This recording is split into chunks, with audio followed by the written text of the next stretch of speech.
Greetings, QCS build fans, and welcome to a server of X-ray powers. Whoa. So, this is, if you watched the previous video, this is everything that's going to go into the new server for the new X-ray storage system. So, this one's going to be cool because this one's it's the biggest Naples server that I've done so far, and two, it is by far the biggest in storage capacity that I have done so far. So yeah, this thing's gonna be pretty awesome. But now the case isn't here because of course the case it's a 4U case and it's huge, but it is, if you go back to the previous couple of Naples, well, the previous office server on a budget, it's the same case. It's the RSV, it's the Rosewill RSV L4500U server case, which works ideally for this particular setup. So that's what we're going with. So what we got here? Well, we've got a lot of usual suspects and some new suspects. So, interesting. Okay, so here's what we got. So in the usual suspects corner, we have our AsRock EPYC D8-2T board. Swear to God, best platform out there. Please quit buying all these up. Because I'm gonna need some more later next year. Unless Rome and Milan chip supply can come up enough that I can actually get my grubby little paws on a couple, then we'll go Rome. But and probably we would have done Rome had it been available for this particular machine, because it would have only changed the price by about $500, maybe $500 to $1,000 to $1,000. So we probably would have gone that route with this particular machine. Unfortunately, you can get the boards, but you can't get chips to go in the boards without spending thousands upon thousands of freaking dollars. The only chips that I can, the least expensive Rome chip that I can get my hands on is a 36 or a 48 core. I don't need a 36 or 48 core. It's like, yeah, it's like I need a 16 core, usually at most. That's a God's plenty for the small business servers that I do. That is plenty, plenty, plenty. I don't need anything bigger than that. Later on, yes, maybe I do need something bigger than that. But for right now, no, I don't need anything bigger than that. I'm not Linus. I'm not running a Wozniak or Bosniak or whatever the heck he calls them, or a honey badger. I'm not doing that. So we've got our Samsung 970 Pro SSDs, 1 terabyte drives. This one you'll see later on because because of how many NVMe servers we're running. I would much rather have done 2 terabyte drives. But one, I don't make these in 2 terabyte, and two, if you go to 2 terabyte, you have to go to Evo or you have to go to 980. You get half the write longevity on the drives, and so that kind of stinks, especially where we're going to virtualize and we're going to run basically 4 servers off these drives. So yeah, I didn't want to do that. So I compromised and I went one terabyte. If we have to go bigger later on, we'll probably end up running like an ASUS HyperCard or an AsRock HyperCard, and then doing a RAID 5 array of those drives. So anyways, so then we have our Nemix DDR4 3200 16 gig sticks. But what you'll notice, this is 8 sticks, and so this is 128 gigs of 8-channel horsepower is what this is. So because we are running so many virtual machines on this, or virtual servers on this, yeah, we want memory bandwidth and we want 0 latency. So that's why we're going with this. 8 channels of goodness. And then for our EPYC chip, we're not doing the last 16 core chip that we did was a 7282. This one is a 7351 EPYC chip. So this one has full 8 channel DDR4 memory support. So bonus. Okay, so then we have our other usual suspect, which is our Noctua NH U9 SP3TR4 cooler, because this chip only does like 150 watts. This guy will work perfectly fine. If we were gonna go like say a 32 core, 48 core, anything like that that was gonna push 200 watts or more, we would go liquid cooling in this particular case and do like we did in the Threadripper cooler, which is the Ice Bear, the AlphaCool Ice Bear Pro 360 AIO cooler build. Go back and look at that if you want to see a liquid cooled for you server. Or, yeah, cool box. Thing runs like a top. Absolutely love it. So, got that guy. Let's see. Something kind of new is we have our EVGA. Which one is this? Oh yeah, it is. Okay, it is a SuperNOVA. I was thinking it was something else. I don't know why. Okay, so we have our EVGA SuperNOVA 1200P3, which is their platinum. These were on sale. That's why I got one. But if you've gone back and you've watched any of the videos for the servers, I always do super high efficiency because I don't want the excess heat, and I also do they always do a really good quality. So we either do Antec, or we do Antec, or we do Be Quiet, or we do EVGA power supplies, things that we know are going to work and going to hold up for a very long time, and we're not going to have issues with it. But the big one is the efficiency. We don't want the heat output on the dang thing because we don't want to be baking the room where these end up being. So that's the big thing. That and most of these with the cooler, it ends up venting through the power supply, so we're dumping all that excess heat into the power supply anyways. If we use a platinum or a super high efficiency, the fan has to run, but it's not because the power supply is running super hot. It's just because of the fact that we're just dumping heat into the power supply and it has to blow out. So, anyways, moving on. The other thing is now you'll see we have a Seagate EXOS 4 terabyte drive, and then we have a Seagate Skyhawk 12 terabyte drive. Okay, so the reason for the Skyhawk is because of the fact that no, we're not running cameras on this server. Well, we're actually going to be running Seagate EXOS 12 terabyte drives, 7200 RPM drives.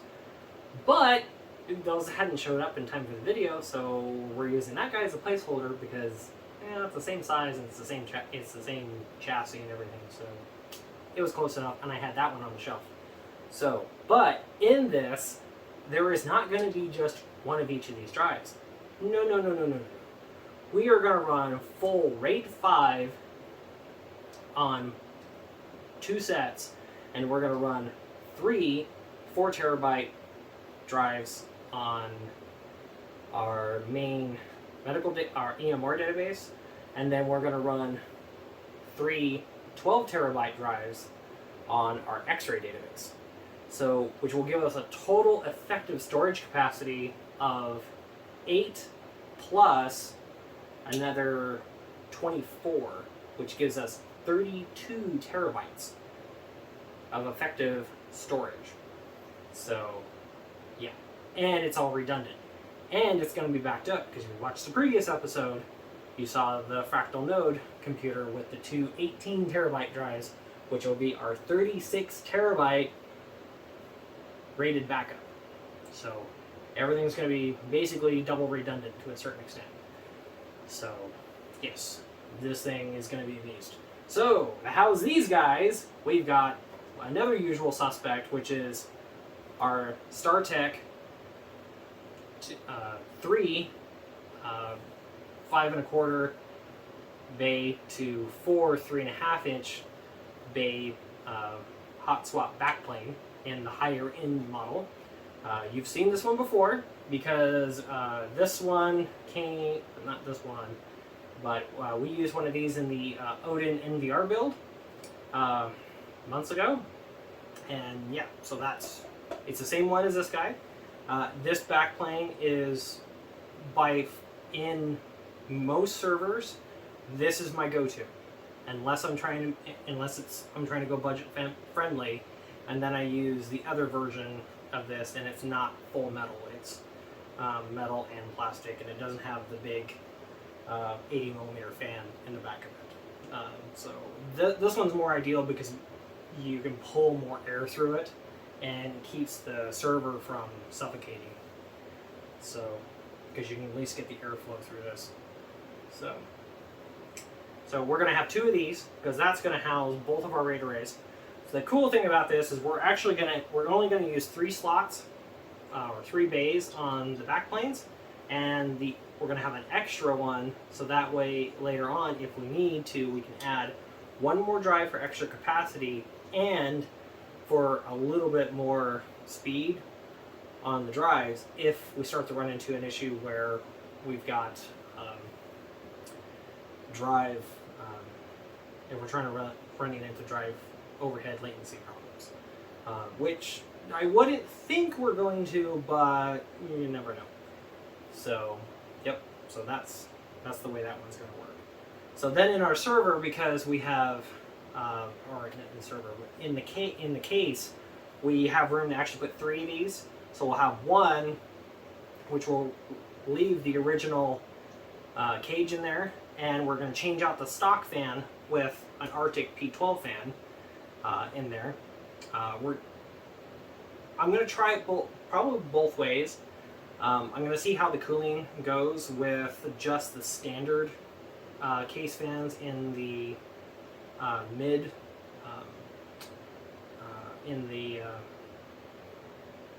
with the standard case fans in the fan rail in the middle of the machine, and see how that works. That actually may allow for slightly better cooling of the CPU in this particular case, because we're not going to be trying to push high pressure fans, and it actually will be able to pull air into it. But we're going to be able to pull lots of air through this guy. The other thing we're going to do is we're going to change out the 2 stock 80 millimeter fans in the back of the machine, or the back of the case, and we're going to replace those with our P8 Arctic 80 millimeter fans, which these things are awesome. Absolutely love these guys.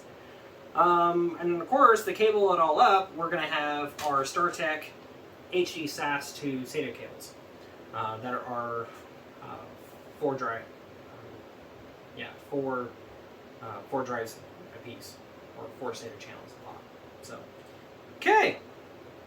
So, and if I'm stuttering and stammering, I'm sorry, and it's because of the fact that it's a Saturday currently, and it's 10 o'clock at night, and I haven't got a lot of sleep this week.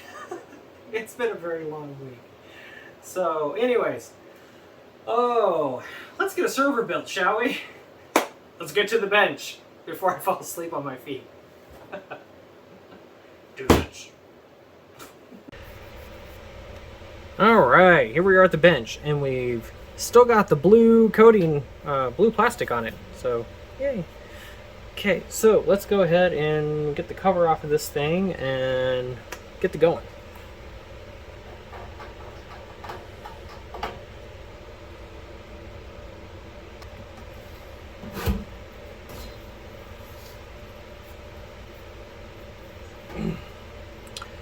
Alright. Alright. Okay, our box of goodies. Which go there for now.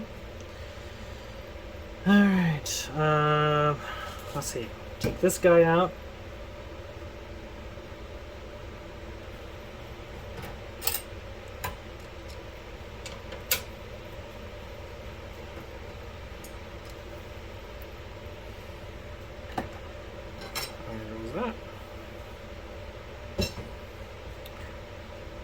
And of course, there goes that. Alright, so we're going to take our drive cages out, get our backplanes in, and we're going to change the fan out in this one.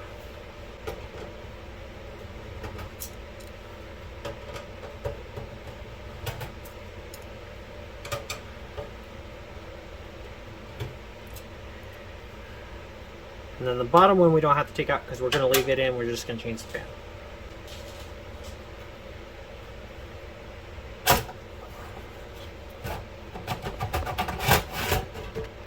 One.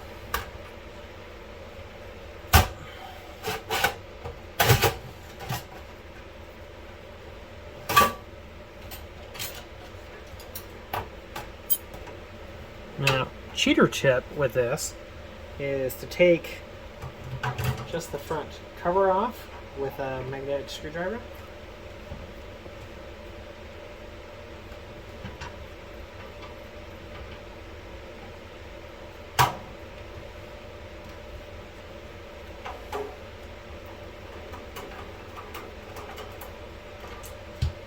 You don't actually have to remove the entire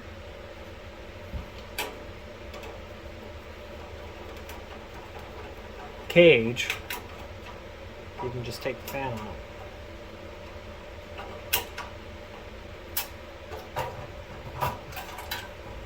And that whole thing comes out, and we can swap our fan. So we're going to change this with a high pressure Arctic fan. And it'll be variable speed versus this straight DC single speed fan.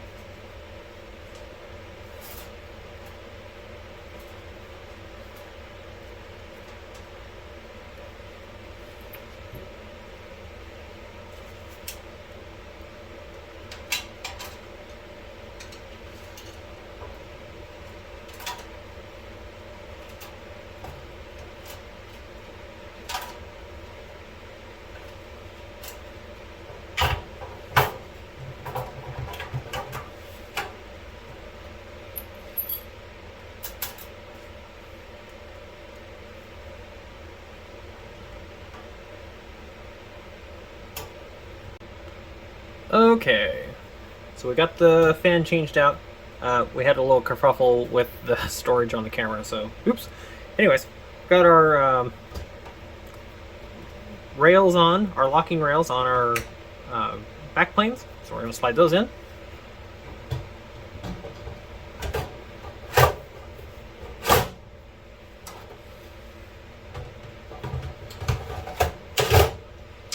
Ta-da! Alright, so now we're going to go ahead and we're going to take our rear fans out and get those swapped.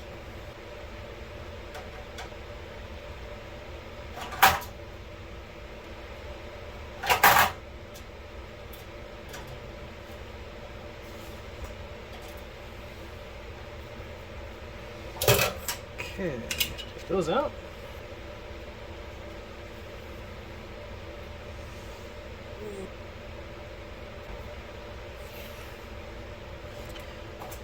Okay, there's that.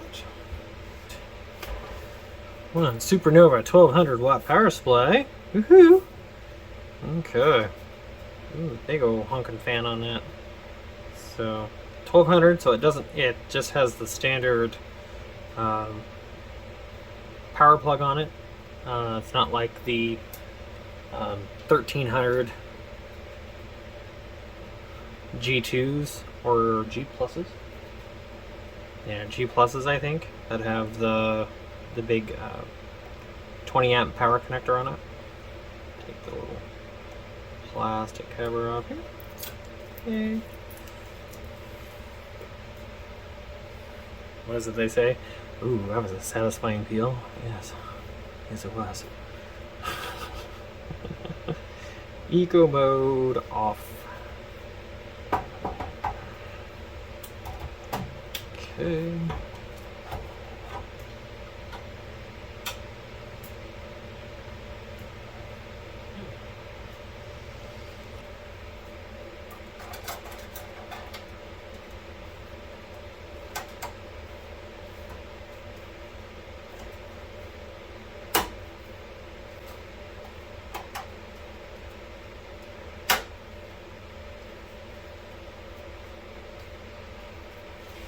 Alright, so we're going to move our standoffs. So this one actually goes away.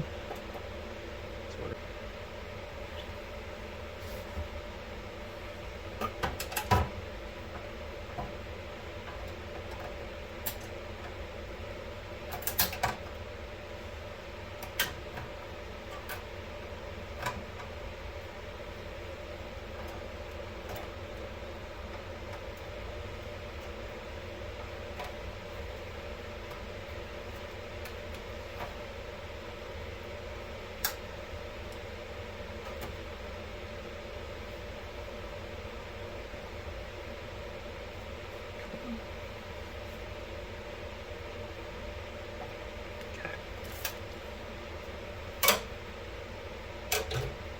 okay, let's get the chip in here.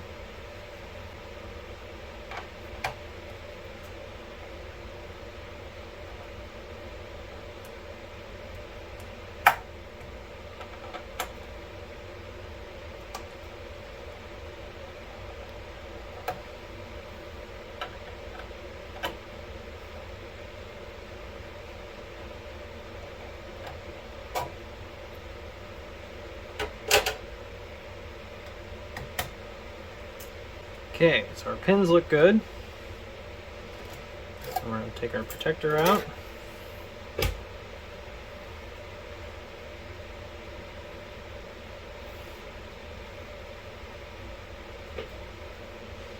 Double check our alignment keys. So 2 and 2, 1 and 1. Make sure we're not rotated in the carrier. Slide our chip in with our carrier, snap it down. You should be fully seated all the way around. Lay this over and torque it down.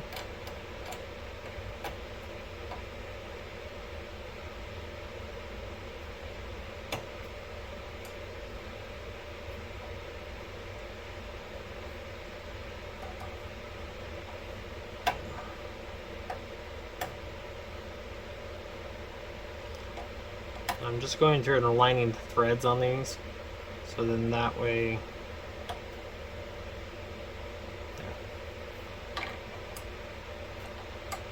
you got that, you don't get that weird crunching sound if you do it that. There's one.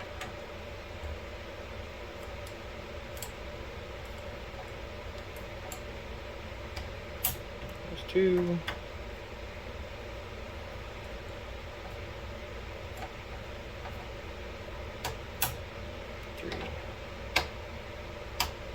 1, 2, 3. Okay, let's get some RAM in here.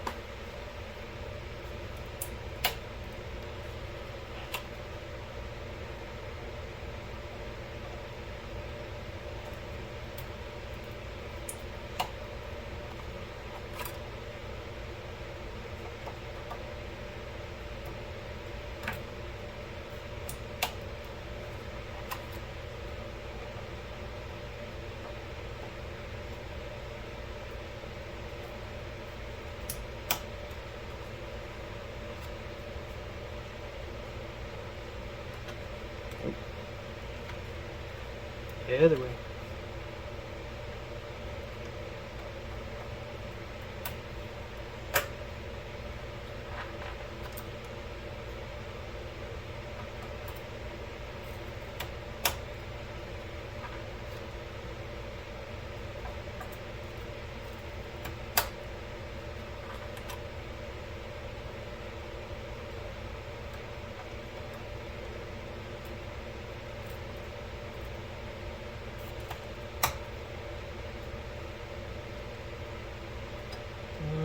go through and make sure they're all in place. Awesome. All right. And then we'll get our cooler in here. All right, so of course you got a narrow side and a wide side. So wide side, narrow side, in, out, fan. Perfect.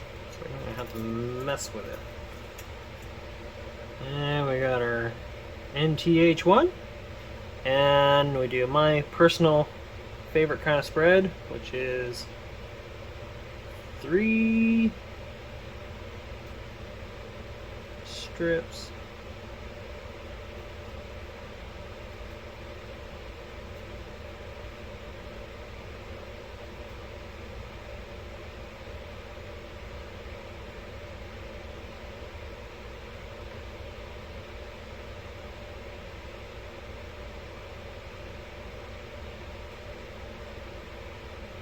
Like so. And that gives you more than enough to spread all the way across the chip, and it works perfectly fine like that. A lot of people do the X and the dots, and I used to do like a series of like 12 dots. Nah, I figured out that's way simpler and way easier, and it works just as well. So.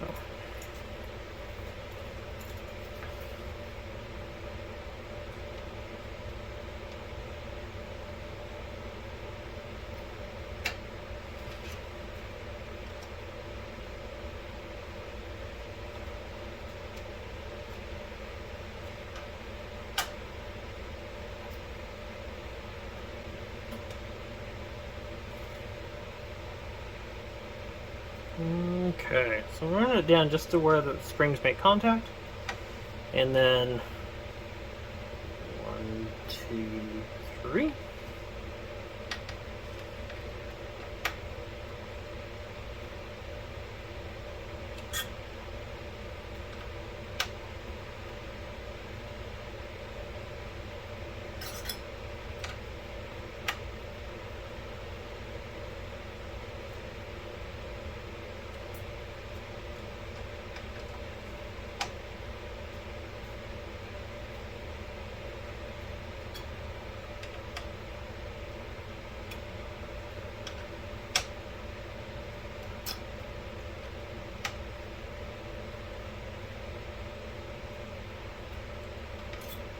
Just like that.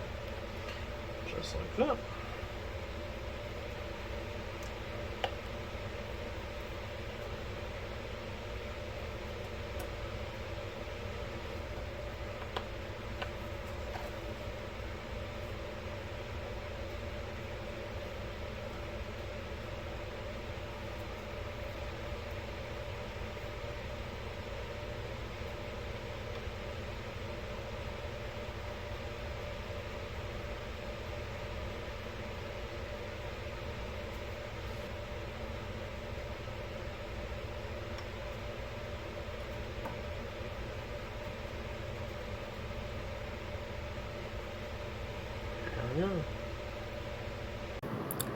Okay, QCS Build fans, well, we're going to stop it right there for part 1. Make sure you like, share, and subscribe so that way you can come back for part 2.